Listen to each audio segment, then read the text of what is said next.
தமிழ் அன்னையை வணங்கி அவையில் இணைந்திருக்கும் ஆன்ற பெருமக்கள் அனைவரையும் வணங்கி எனது உரையை தொடங்குகிறேன். நான் இன்று பேசப் போகும் தலைப்பு ஊரை சாமிநாத ஐயரை பற்றி பேசுகின்ற என் பேராசிரியர் சொல்லும்போது எனக்குள் உள்ள மகிழ்வு என்னென்றால், தமிழ் அன்னையை பற்றி பேசுவதே ஒரு பெருமை. தமிழுக்கே அன்னையாகவும் தந்தையாகவும் இருந்து விளங்கிய எனக்கு தாத்தா ஊரை சாமிநாத ஐயரை பற்றி பேசும் என்று கூறிய போது என் உள்ளம் எங்கேயோ பறந்து கொண்டிருக்கிறது.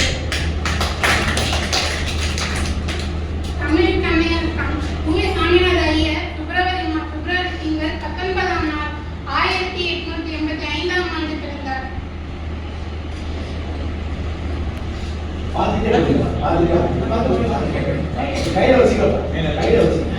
வார்த்தையை சொல்லி எனது உரையை தொடங்குகிறேன். வையத்துள் வாழ்வாங்கு வாழ்பவன் வானுரையும் தெய்வத்தில் வைக்கப்படும். இவ்வாறு இன்று வள்ளுவரின் வாட்டிற்கு இணங்க வாழ்வாங்கு வாழ்ந்தவர் என் தமிழ் தாத்தா ஊவே சாமிநாதர் அவர்கள்.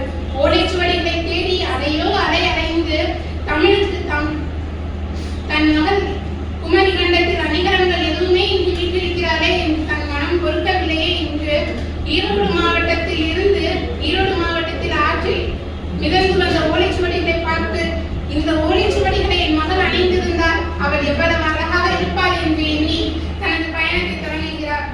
தமிழ் தாத்தா அவர்கள் இல்லை என்றால் சிலப்பதிகாரம் சிதைந்து போயிருக்கும், மணிமேகலை மறைந்து போயிருக்கும், தொல்காப்பியம் தொலைந்து போயிருக்கும், சிந்தாமணி சிந்தி போயிருக்கும், திருக்குறள் கூட தெரிந்து போயிருக்கும், இன்னா நாட்களும் இனியேறி நாட்களும் இல்லாமல் போயிருக்கும், எட்டுத்தொகை எங்கேயோ போயிருக்கும். இவ்வாறு அவர் தனது மகளுக்கு ஒவ்வொரு அணிகலன்களையும் தேடி தந்துள்ளார்.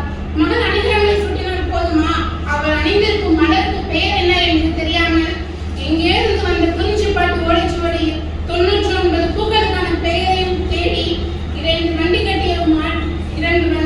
மாடு கட்டிய வண்டியில் தனது மகளுக்கு அணிகலன்களையும் மலர்களுக்கான பெயர்களையும் அறிந்து வைத்து வந்த தந்தை என்றால் ஊவே சாமிநாத ஐயர் போல் வருமா?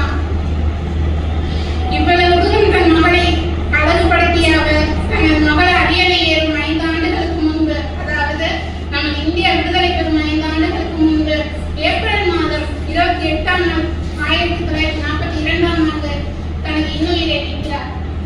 எனக்கு ஒரே வருத்தம், என் அன்னை இன்னும் வாழ்ந்து கொண்டிருக்கிறார். என் அன்னையை வாழ வைத்த என் தாத்தா இல்லையே. வாய்ப்புக்கு நன்றி வரை